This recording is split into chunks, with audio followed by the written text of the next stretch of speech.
বর্তমান আপনারা জানেন দেশের রাজনৈতিক পরিস্থিতিতে যে কোনো মুহূর্তে বিদেশি সংগঠনরা আমাদের নির্বাচন বর্জন করতে পারে, নাও আসতে পারে।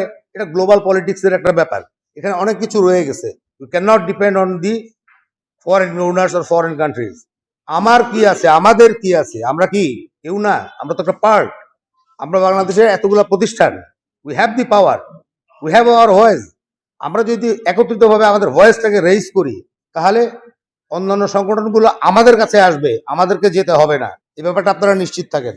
আমাদের অর্গানাইজেশনে আমরা কখনো ডোনারের কাছে যাই না, আমরা এমনভাবে কাজ করে দেখিয়ে দিই, ডোনার নিজেরা চলে আসে আমাদের কাছে, কি লাগবে বলে। তো আমি আশা করব যে আমরা সবাই ইউনাইটেডলি থাকবো। 40টা অর্গানাইজেশন যারা আছেন, যারা প্রতিনিধিরা যারা আছেন, আমরা একটা নতুন সম্মিলিত একটা ফোরাম থেকে সম্মিলিত একটা প্যানেল আমরা ঘোষণা করছি, সম্মিলিত একটা ফোরাম, একটা বডি আমরা ঘোষণা করছি, ইলেকশন অবজারভেশন সোসাইটি। সো আমি আমার বক্তব্যটা আমি আর দীর্ঘায়িত না করি, কারণ আমাদের অনেক কাজ, আমাদেরকে খুব স্বল্প সময়ের মধ্যেই অনেকগুলো কাজ গুছাই নিতে হবে। আমাদের এখন কাজের সময়। তো এখন এই মুহূর্তে এই সংগঠনটিকে সামনের দিকে এগিয়ে নিয়ে যাওয়ার জন্যে আমাদের একটা ফোরাম বা একটা বডির দরকার, ঠিক? একটা তো নেতৃত্ব দরকার।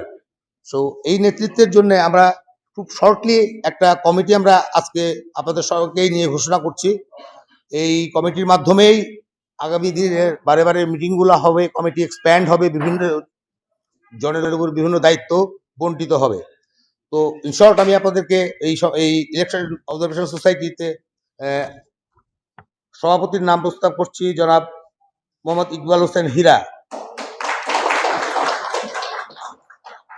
সাধারণ সম্পাদকের পদে আমি প্রস্তাব করছি জনাব মহিউদ্দিন আমিন,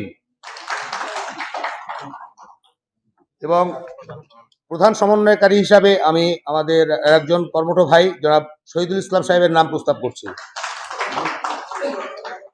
আপাতত এই তিনজন আমাদের সবাইকে দিক নির্দেশনা দেবেন। আমরা কি ওনার উপরে আস্থা রাখি? হ্যাঁ। আপনাদের কি সবার আস্থা আছে? সবাই মন খুলে কথা বলবেন। যখন আমরা 10 জনে মিলে কাজ করব, 10 জনের ভিতরে 10 রকমের কোয়েরি থাকে, 10 জনের ভিতরে 10 রকমের বিশ্বাস অবিশ্বাসের দোলা থাকে। কারণ আমাদের সবারই, অনেকেরই অতীত অভিজ্ঞতা ভালো না। কথাগুলো খুব স্পষ্ট করেই বলে দিই, আমাদের অতীত অভিজ্ঞতা কিন্তু ভালো না। তা আমরা অতীত ওই খারাপ অভিজ্ঞতাগুলো থেকে বেরিয়ে এসে যাতে আমরা সুন্দরভাবে আমাদের সংগঠনটাকে চালাতে পারি, সেদিকে সবার দৃষ্টি রাখতে হবে।